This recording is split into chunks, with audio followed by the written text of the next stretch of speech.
In September, Ping An unveiled new facial recognition software for drivers. Those markings judge whether she's a good driver and feeds all of her data into Ping An's database. Micro-expression recognition. A separate application uses facial recognition to determine whether Ping An loan applicants are lying about their identity by examining more than 90 distinct expressions. When you're nervous, there are these micro-expressions that people will do. The system identifies abnormal emotions. Verifying the person who they are supposed to be, in most cases, is quite accurate. So I think already better than the human eye. And those human eyes, China's 1.4 billion citizens, are now entering more and more data on their phones. And in China, it's big data. Ping An's healthcare app has 250 million users. Ping An's car accident app that can automatically assess and cost damage has 200 million users. And China has developed so recently, the majority of all of those users have never owned cars or borrowed money or earned a credit score. So to choose loan applicants, Ping An's developed a social credit score based on all of the data users enter into their phones. Having the expertise to change that series of raw information to actually a credit report or score that people trust. So we're able to do that based on your mobile phone bills, your shopping records, right? You do splurge on your spending. If you have a good credit record, you get the loans faster at a cheaper rate. So I think the idea is that there's incentive for people who have nothing to hide to want to share. But in communist China, who decides who has nothing to hide? Like Ping An, the government is now converting data on its citizens into social credit scores. It's called Sharp Eyes, and those eyes are electronic thanks to the world's most advanced surveillance. The 5 most surveilled cities in the world are Chinese. China now has more than 200 million cameras, including at the entrance to an international conference. And cameras use software that recognize not only faces, but also how people walk, and can then track their location as they move. That allows cameras to judge behavior. In Shenzhen, cameras watch this intersection. If people jaywalk, they're publicly shamed when their faces are displayed on the screen. Behavior change is exactly what the government wants. And the credit score system is so important, there's even a Communist Party-produced national credit magazine. Wu Xiaoyan is the editor-in-chief. The Chinese system's main purpose is to build a credible society of trust. This system has become an effective measure in our social governance. For example, on the bus, people with regular scores will pay regular price, and people with good scores only pay 80% of that. Rewarding good behavior all across society and punishing bad behavior is enshrined in her magazine. When I look in this magazine, I see an honor list in red, and then in black, a blacklist. Those on the red list are people who have trustworthy behavior.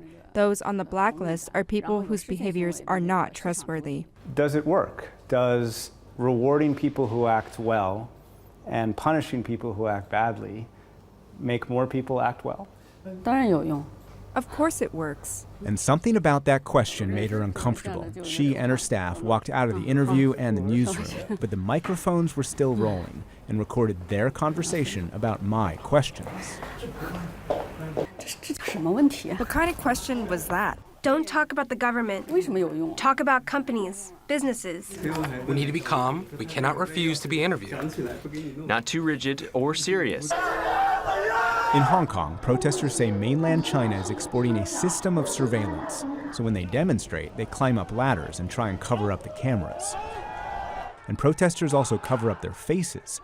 This 21-year-old and her friends declined to give their names for fear China would punish them. Although I'm wearing a mask, they're like AI tracking down our faces, and maybe they will just use computers and recognize us in maybe just 1 second, and having all our identifications and all our informations. We are scared about it.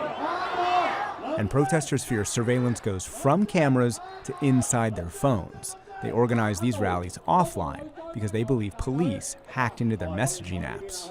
We are super scared that our personal information will leak out and we'll get caught based on these informations. Protesters' fears are accurate, says Jean-Li Fan, a long-standing critic of the government. He was willing to sit for an interview but refused to be seen with us in public, so he met us in our hotel room. Are you, as a constant critic of the government, under surveillance? Of course. We can feel this surveillance all the time.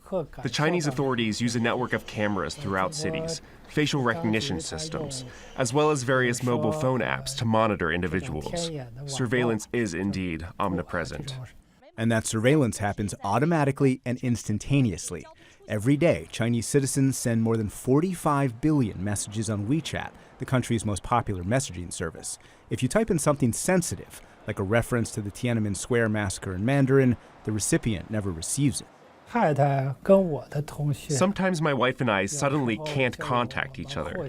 I noticed that whenever foreign media reporters were trying to set up interviews with me, the police would always show up downstairs.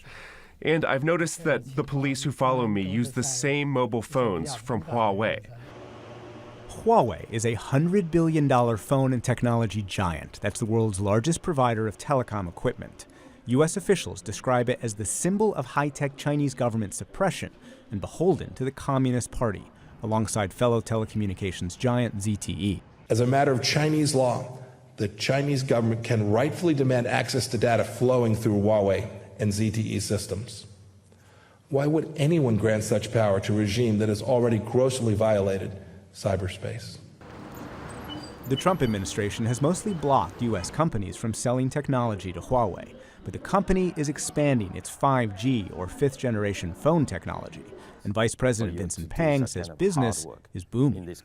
All our major customers still stay with Huawei. This year, we will deliver 150,000 base stations outside of China.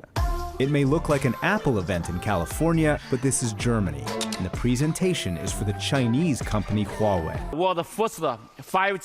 In September, Huawei launched the world's first chip with integrated 5G or fifth-generation technology.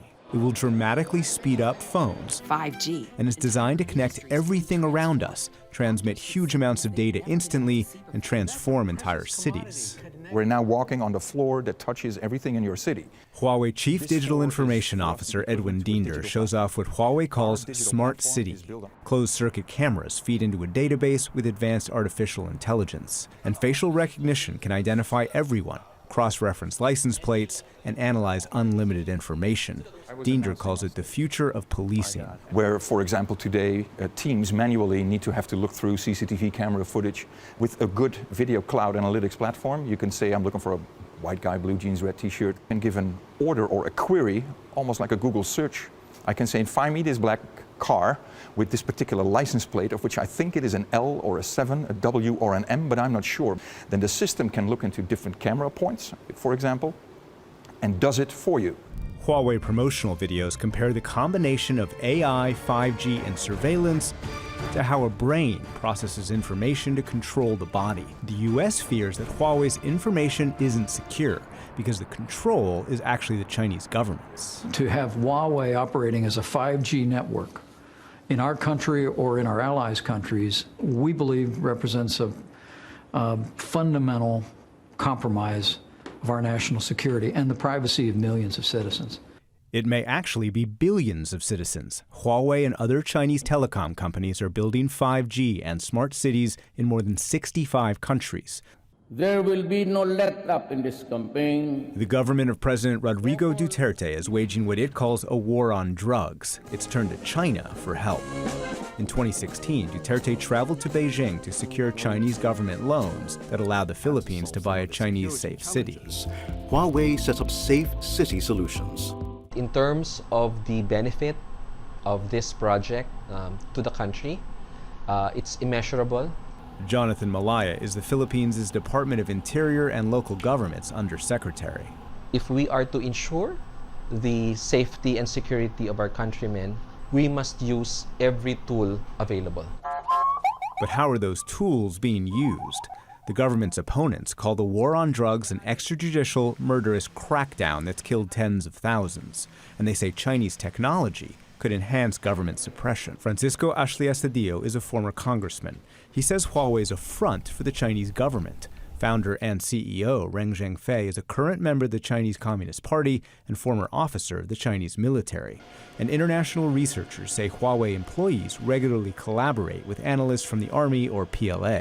My concerns with Huawei is if a company which was founded and is still currently run by former PLA officers, that already is a problem. Manila's safe city could hand over unlimited data to Chinese companies that must collaborate with the Chinese government. Chinese law says, quote, any organization or citizen shall support, assist, and cooperate with state intelligence work according to law. China has no independent judiciary for companies to appeal. They cannot say no to any request from the Chinese government for such kind of intelligence gathering. We found similar concerns 5,000 miles west in Ethiopia. They designed the system in a way the security agencies can parallelly access the internet data and the voice data. Berhani is the editor of a news site and was Ethiopia's first political blogger. He accuses multiple Ethiopian governments of repression and surveillance, but says Chinese technology has allowed this government to better exploit Ethio Telecom to spy on its critics, including journalists. Berhani says he too was targeted by government surveillance and his accounts were hacked. Spy agency used that code and entered my Facebook account. Huawei was an accomplice in setting up the system in a manner. Huawei is doing a business. Why would they care about my political rights and my freedom? That same question was asked by the new government in another country, 8,000 miles further west, Ecuador. Video surveillance and technology gives absolute results because they're our eyes without resting.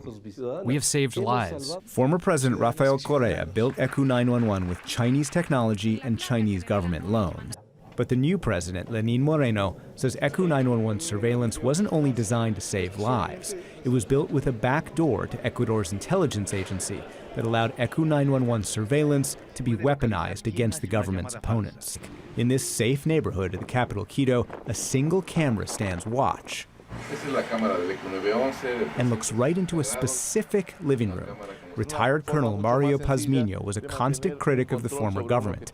He says they installed the Chinese-produced camera to keep watch. They choose Chinese companies because China had already developed a monitoring system that allowed them to have control over the activity of the population. Their gift is a Trojan horse, designed to control everything in society. Which brings us back to Shenzhen and the core of the U.S.'s concerns. A White House official talking to me called this authoritarianism in a box. What's your response to that? What do you want me to say? I think it's also liberation in a box. Does that concern you, that some of these countries might be using this? Personally, yes, of course. I'm a person just like everybody else is a person. I have my own concerns and my own views, and yes, of course, that is a concern. But the genie is out of the bottle. Huawei's been packaging smart cities and 5G for years. The U.S. is trying to contain Huawei's expansion and is building its own 5G systems. But the U.S. is behind, says another Huawei technology recipient, Indonesian Minister Luhut Panjaitan. American technology is very good, but the last 5 years, I think the Chinese technology is much better. I think to some extent I agree to America about Trump policy, but I think it's too late to force China to to follow all American desire.